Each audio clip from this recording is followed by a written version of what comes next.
আসসালামু আলাইকুম। আশা করি সবাই অনেক অনেক ভালো আছেন। আমাদের আর্টিকেল রিভিউ সিরিজের আজকের পর্বে আপনাদের স্বাগতম। অনেক দিন পর আবার এই রিভিউ সিরিজটা চালু করছি। মাঝখানে অনেক দিনের বড় একটা গ্যাপ পড়ে গেছে। তো হোপফুলি আজকে থেকে আবার ইনশাল্লাহ এই সিরিজটা আমি কন্টিনিউ করতে পারবো। তো অনেকেই নতুন জয়েন করেছেন এই সিরিজটা আমি যখন লাস্ট পর্বটা দিই এরপর থেকে। তো তাদের জন্য আমার একটু শুরু থেকে বলি যে সিরিজটা আমি কী করি।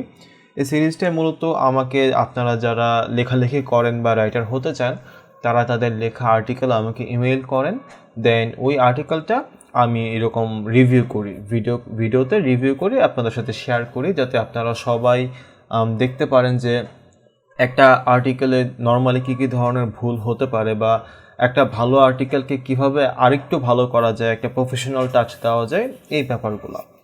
তো আমি যেভাবে আর্টিকেলগুলো দেখবো এটা আমি আপনাদের বলি। সেটা হলো গিয়ে ফার্স্টে আমি দেখবো একটা আর্টিকেল ভিজুয়ালি কীরকম, এটার ফরম্যাটিং ঠিক আছে কিনা, এই ব্যাপার স্যাপারগুলো দেখবো। এরপর আমি দেখবো আর্টিকেলটার গ্রামাটিক্যাল কোনো ইস্যু আছে কিনা, গ্রামাটিক্যালি সব কিছু ঠিক আছে কিনা এই জিনিসটা। থার্ডলি আমি দেখবো আর্টিকেলটা ইউনিক কিনা। মূলত এই তিনটা ক্যাটাগরিতে আমি একটা আর্টিকেল রিভিউ করব। তো আজকের রিভিউটায় যাওয়ার আগে আমি বলিনি, যদি আপনি চান আমি আপনার লেখা আর্টিকেলটা এভাবে চেক করব, তাহলে আমাকে ইমেইলে আপনার লেখা আর্টিকেলটা পাঠাতে হবে। তবে এখানে কিছু শর্ত আছে, এই শর্তগুলো কিন্তু মানতে হবে ভাইয়া। ফার্স্ট শর্ত হলো কি, আর্টিকেলটা অবশ্যই 500 ওয়ার্ডের ভেতরে হতে হবে, এর বেশি বড় হলে হবে না, কারণ এত বড় একটা আর্টিকেল চেক করা আসলে আমার জন্য প্রবলেমেটিক হয়ে পড়ে, কারণ অতটুকু সময় ম্যানেজ করতে পারি না আমি, আমার অন্য আরও কাজ থাকে। তো ভাই তার জন্য 500 ওয়ার্ডের ভেতরে হতে হবে আর্টিকেলটা। সেকেন্ড হলো গিয়ে আপনি আমাকে ইমেল করবেন আর্টিকেলটা, আমি ইমেলটা লিখে দিই, আমার মেলটা muntaseerrahman@gmail.com, এখানে ইমেল করতে হবে এবং ইমেলের টাইমে একটা যে সাবজেক্ট থাকে এখানে সাবজেক্টে দিবেন আর্টিকেল রিভিউ, তাহলে ইনশাল্লাহ হয়ে যাবে। আমি আপনার লেখা আর্টিকেলটা এরকম রিভিউ করব, আর আমি অবশ্যই যিনি আর্টিকেল দিয়েছেন তার পরিচয় গোপন রাখবো, সো ওই দিক দিয়ে ইনশাল্লাহ কোনো সমস্যা হবে না। তো আমরা আজকের একটা আর্টিকেল পেয়ে গিয়েছি, what happens if you drink dishwasher soap. এই আর্টিকেলটা যিনি আমাকে দিয়েছিলেন, মোটামুটি এটা একটা 1000 ওয়ার্ডের আর্টিকেল ছিল। 1000 ওয়ার্ড আর্টিকেল আমার কাছে রিভিউ করা এখন পসিবল না, তাই আমি লাস্টের দিকে কেটে এটাকে মোটামুটি 500 ওয়ার্ডে নিয়ে আসছি। সো এই 500 ওয়ার্ডই আমি দেখাবো আপনাদেরকে। এই আর্টিকেলটা অলরেডি ওনার সাইটে পাবলিশড হওয়া আর্টিকেল, তাই আমি আর কপি স্কেপ দিয়ে চেক করে দেখবো না আর্টিকেলটা ইউনিক কিনা। সো আমরা জাস্ট দেখবো যে আর্টিকেলটার ফরম্যাটিং কীরকম, এই ব্যাপারগুলো খালি দেখবো। তো ফার্স্টে ফরম্যাটিংয়ে আসা যাক। ভিজুয়ালি আর্টিকেলটার ফরমেশন খুবই ভালো, ফরম্যাট খুব সুন্দর করে করা আছে। আর্টিকেলটা স্নিপেট অপটিমাইজেশনের জন্য খুব ভালোভাবে ফরম্যাট করা। উনি টেবিল ইউজ করেছেন, যেটা খুবই খুবই সুন্দর একটা টেবিল। এই টেবিলগুলো খুবই ভালো কাজ করে ইনফরমেশনগুলোকে খুব সুন্দরভাবে রিডারদের কাছে প্রেজেন্ট করার জন্য। So that is very very good. উনি সুন্দর করে সাব হেডিংগুলো দিয়েছেন এবং সাব হেডিংগুলোর প্রথম লেটারগুলোর প্রত্যেকটা ওয়ার্ডের এগুলো বড় করে দিয়েছেন। এই জিনিসটা একটা প্রফেশনাল টাচ নিয়ে আসে। যদি আপনি ছোট করে দেন কোনো সমস্যা নেই, বাট এরকম বড় করে দিলে প্রত্যেকটা ওয়ার্ডের ফার্স্ট লেটারটা যদি আপনি বড় করে দেন, it makes the article look much more professional. ঠিক আছে, সো এগুলো আছে। তারপর কোনো প্যারাগ্রাফ খুব বড় নাই, 3-4 লাইনের মধ্যে আছে, দ্যাট ইজ ভেরি গুড। আমরা অনেক বড় বড় প্যারাগ্রাফ দিব না আর্টিকেলে, আমরা মেক শিওর করবো যাতে প্রত্যেকটা প্যারাগ্রাফ 3-4 লাইনের থাকে, এর চেয়ে বেশি যাতে বড় না হয়। এতে আর্টিকেলটা পড়তে আরও সুবিধা হবে, আর্টিকেলটার রিডেবিলিটি বাড়বে। সো ফরমেশন নিয়ে আর তেমন কোনো কিছু নাই আমার কথা বলার। তবে একটা ব্যাপার নিয়ে একটু কথা বলি, সেটা হলো গিয়ে এই জিনিসটা, এটা কিন্তু মূলত স্নিপেট অপটিমাইজেশনের জন্য করা। স্নিপেট কি, আই থিঙ্ক আপনারা মোস্ট অফ দ্য যারা দেখছেন সবাই প্রায় জানেন, বাট তাও যারা জানেন না আমি জাস্ট একটা উদাহরণ দিচ্ছি। স্নিপেট হলো গিয়ে টিপিক্যালি নর্মালি আমরা যখন গুগলে কোনো একটা কোয়েশ্চেন লিখে সার্চ করি, যে 10টা রেজাল্ট আসে তার উপরে একটা রেজাল্টকে গুগল একটু বড় করে দেখায়, ওইটাকে বলা হয় স্নিপেট। যেমন আমি গুগলে যাই কিছু একটা সার্চ করি, যেমন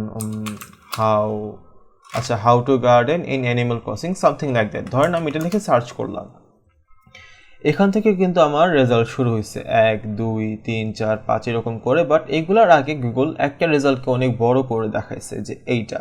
ঠিক আছে, এইটাকে বলা হয় স্নিপেট। তো এই স্নিপেটগুলো পাওয়ার জন্য আর্টিকেলগুলোকে একটা স্পেসিফিক ওয়েতে ফরম্যাট করা লাগে। এই ব্যাপারে আমি আমার কোর্সে ডিটেলস বলেছি। সো উনি এই কাজটাই করেছেন, উনি আর্টিকেলটাকে এভাবে ফরম্যাট করেছেন, বাট কয়েকটা ব্যাপার আছে, যেমন উনি যে টার্গেট, এইটাকে বলি আমরা টার্গেট প্যারাগ্রাফ, বা যে প্যারাগ্রাফটায় আপনি যে কোশ্চেনটা আছে এই কোশ্চেনটার আনসারটা প্রিসাইসলি থাকবে, এটাকে বলি আমরা টার্গেট প্যারাগ্রাফ। এই ব্যাপারে আমার কোর্সে বিস্তারিত আছে, তাই আমি এখানে আর বেশি বলছি না।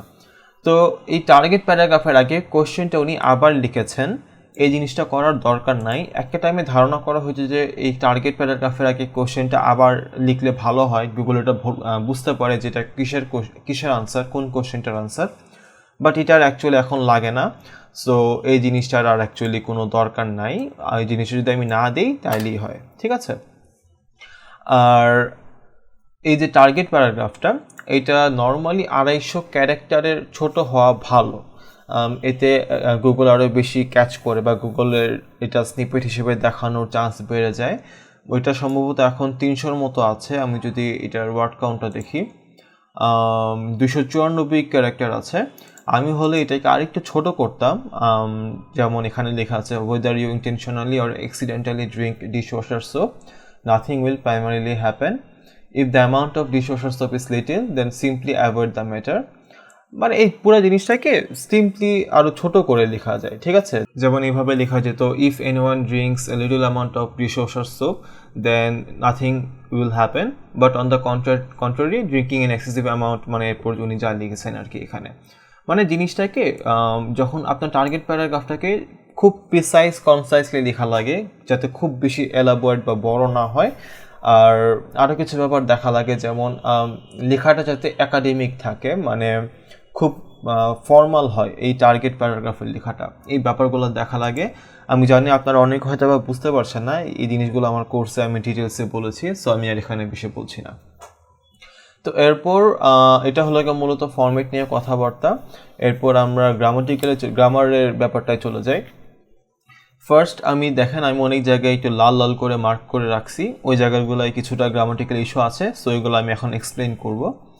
ফার্স্ট যে ব্যাপারটা সেটা হলো গিয়ে এই সেমিকলন ইউজ করাটা কোনো গ্রামাটিক্যাল ভুল না, ইভেন গ্রামারলি এটা সাজেস্ট করে, বাট আমি অ্যাকচুয়ালি পছন্দ করি না, কারণ আমার কাছে মনে হয় সেমিকলনটা একটা ব্যারিয়ার হিসেবে কাজ করে রিডিং ফ্লোয়ের ক্ষেত্রে, বা এই জিনিসটা মানে খুব একটা ভালো যায় না। আর আমরা তো এখানে একাডেমিক রাইটিং লিখতেছি না যে আমাদের প্রোনাউন্সিয়েশনের ব্যাপারে বা আমাদের পাংচুয়েশন মার্কের ব্যাপারে খুব বেশি সচেতন হতে হবে, আমরা জাস্ট নর্মাল ব্লগ আর্টিকেল লিখতেছি। তো এই ক্ষেত্রে আমাদের টার্গেট রাখা উচিত এমন কিছু না করা যেটা রিডারের যে আমাদের ব্লগ পোস্টটা পড়ার যে ফ্লোটা ওইটাতে বাধা দেয়। তো আমার কাছে মনে হয় সেমিকলনটা কাইন্ড অফ একটা ব্যারিয়ার তৈরি করে, তাই আমি সেমিকলনটা পছন্দ করি না। আমি সেমিকলনের জায়গায় হয় ফুল স্টপ নাহলে কমা দিই, তো এই জায়গায় হয়তো বা আমি এখানে একটা কমা দিয়ে দিতাম, বাট আপনি যদি সেমিকলন দেন তাহলে কোনো সমস্যা নাই, কোনো গ্রামাটিক্যাল ভুল এটা না, ঠিক আছে। এরপর যদি আমি যাই, এখানে একটা লাইন আছে, different negative symptoms can be appeared based on the age when someone drinks dishwasher soap. এখানে ক্যান বি অ্যাপিয়ার্ড এটা ঠিক না, এখানে ক্যান অ্যাপিয়ার হবে, তার মানে different negative symptoms can appear based on the age, এরকম। এরপর হলো গিয়ে এখানে আছে if children somehow drink dishwasher soap then they may get sick. এই লাইনটাতে কোনো ভুল নাই, ঠিক আছে, বাট এখানে দেনটা রিডান্ডেন্ট, মানে এটা না দিলেও চলে। এখানে ব্যাপারটা হলো গিয়ে এই জিনিসটা দিলে আপনার কোনো সমস্যা নাই, বাট এই ছোটোখাটো ব্যাপারগুলো একটা আর্টিকেলকে মানে যদি আপনি খেয়াল রাখেন তাহলে আপনার আর্টিকেলটা একটা প্রফেশনাল টাচ পাবে, ঠিক আছে। একটা প্রফেশনাল আর্টিকেলে কখনো রিডান্ডেন্সি থাকে না, অতিরিক্ত ওয়ার্ড থাকে না। সো আমি যদি জাস্ট এটা লিখি if children somehow drink dishwasher soap they may get sick, আমার কিন্তু দেনটা লাগতেছে না, দেন দেওয়াটা ভুল কিছু না, বাট দেনটা অ্যাকচুয়ালি লাগতেছে না, সো আমি রেকমেন্ড করবো এটা না দিতে। it makes the sentence look more professional. এরপর যেটা আছে সেটা হলো গিয়ে এখানে উনি একটা লাইন দিয়েছেন, let me tell you that you will get lost your natural appetite and face digestive problems in the long run if you drink an excessive amount of dishwasher soap.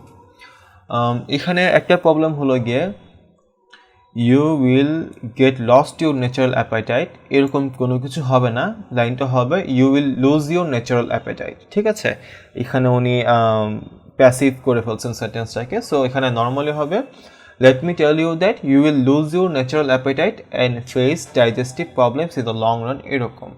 But সেন্টেন্সটা আমি এভাবেও করতাম না, কারণ এই সেন্টেন্সটার সাথে let me tell you এই জিনিসটা খুব ভালো একটা যায় না। অর্থগতভাবে ঠিক আছে বা গ্রামাটিক্যালি ঠিক আছে, বাট মানে জিনিসটা সুন্দর লাগে না আর কি। ঠিক আছে, এটা জাস্ট নর্মালি লেখা যায়, যেমন আমার সাবহেডিংটা কি, will drinking excessive amount of dishwasher soap cause any problem of your health। তো এটা আমি এভাবে জাস্ট সিম্পলি লিখতে পারি। আচ্ছা, এভাবে লেখা যায় drinking excessive amount of dishwasher soap can make you lose your natural appetite and face digestive problems in the long run, এরকম করে কিছু লেখা যায়। মানে লেট মি টেল ইউটা আসলে খুব একটা আমার কাছে মনে হচ্ছে না খুব সুটেবল এই জায়গাটার ক্ষেত্রে, বাট গ্রামাটিক্যালি কোনো ভুল না এখানে। এরপর আছে হলো গিয়ে একটা লাইন, it goes without saying that it's nothing but a bad habit that should not practise. এটা এরকম হবে না, এটা হবে that should not be practised, that should not practise না। ঠিক আছে, সো লাইনটা হবে এরকম, it goes without saying that it's nothing but a bad habit that should not be practised. এরপরে আরেকটা লাইন, this bad habit will disturb your normal lifestyle and will cause stomach bacteria.